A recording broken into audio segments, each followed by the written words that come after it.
News reporting, it's propaganda reporting.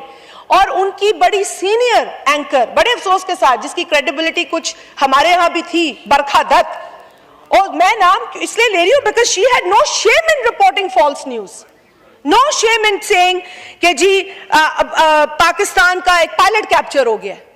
False news, झूठी खबर।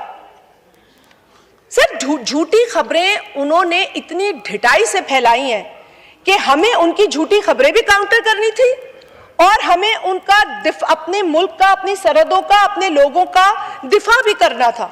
सो here sir, I would also like to commend DGI's रोल। I think that जो engagement, उनकी communication जो उन्होंने रखी और जो engagement रखी, that was remarkable. They engaged, and the information ministry along with them, they engaged the foreign media, and I think that was a very, very good move that they took the foreign media with them on board, showed them around, showed them जो हमें unprovoked attack से हमारा नुकसान हुआ, उनको हर लम्हे की खबर थी। और तो हमने बड़ा सेंसिबल किरदार अदा किया है। एंड सर, ये बिल्कुल ज्यादती होगी कि अगर मैं मीडिया एंगेजमेंट में अपने चेयरमैन जनाब बिलावल भुट्टो जरदारी साहब का जिक्र ना करूं। The role Bilawal Bhutto Zardari played in presenting Pakistan's genuine case, true case, an honest case before the world, he deserves all the applause, all the appreciation, sir. It was very, very important to do so. So, sir, और भारत ने जो जो घटिया काम किए, मोदी सरकार ने हमारे 16 से 17 जो यहाँ के न्यूज एंकर्स के YouTube चैनल्स हैं, वो बंद कर दिए।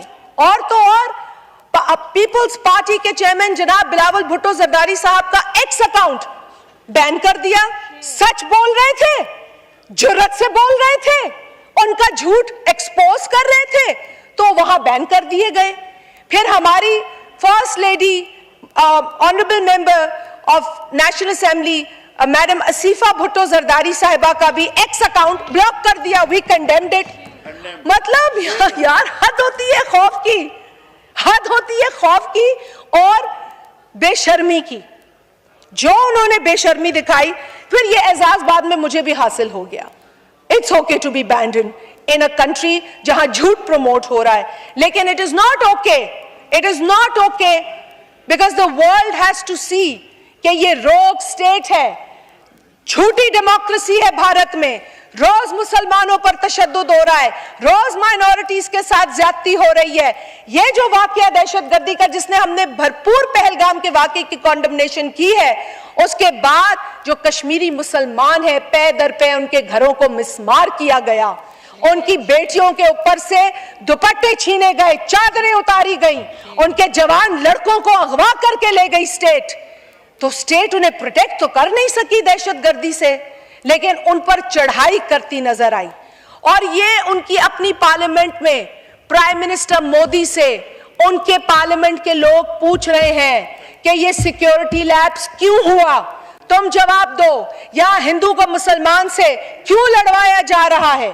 तो मैं ये कह रही हूं कि वहां पर आवाजें हैं जो उठ रही हैं, दबाई जाती हैं क्योंकि मेन स्ट्रीम मीडिया नहीं दिखाता। मीडिया, कुछ सोशल मीडिया की हमें खबर मिल जाती है कि वहां पे ये बात हो रही है, और ये बात होती रहेगी क्योंकि मोदी इस वक्त अपनी हिंदुत्व आइडियोलॉजी को बिल्कुल कहते हैं कि पागलों की तरह फॉलो कर रहा है।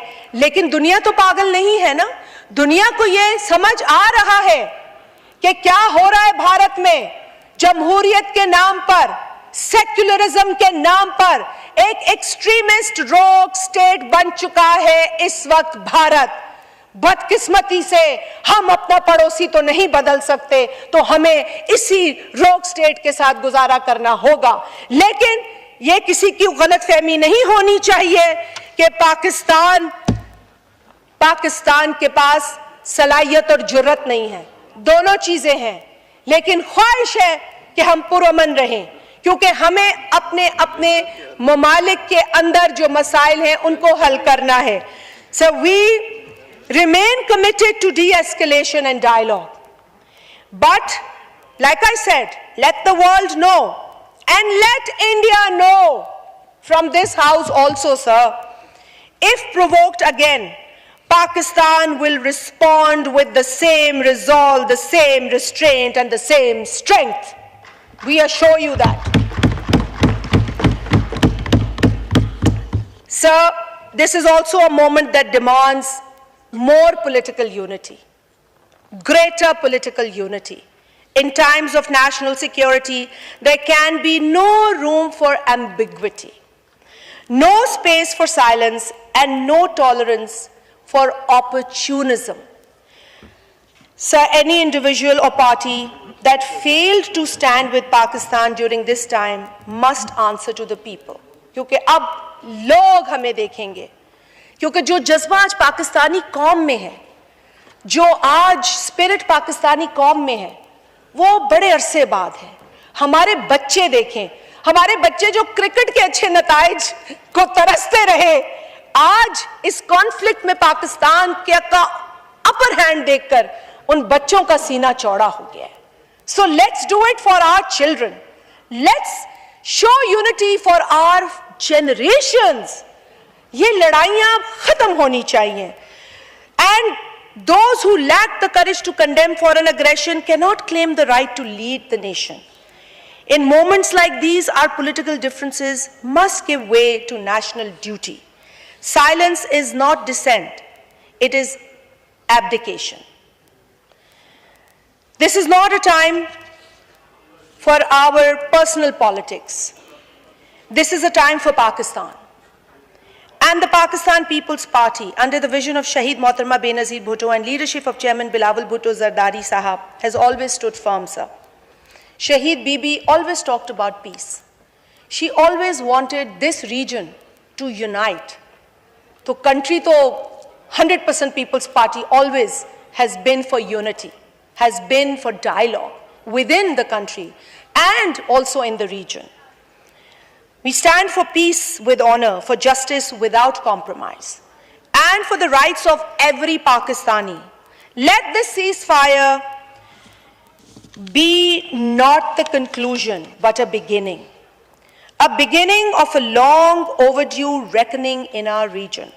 And sir, here I would also like to say, here reckoning where truth triumphs over propaganda, and that I just talked about, where dialogue triumphs over hatred, and that we all had together, and where sovereignty is respected and not violated.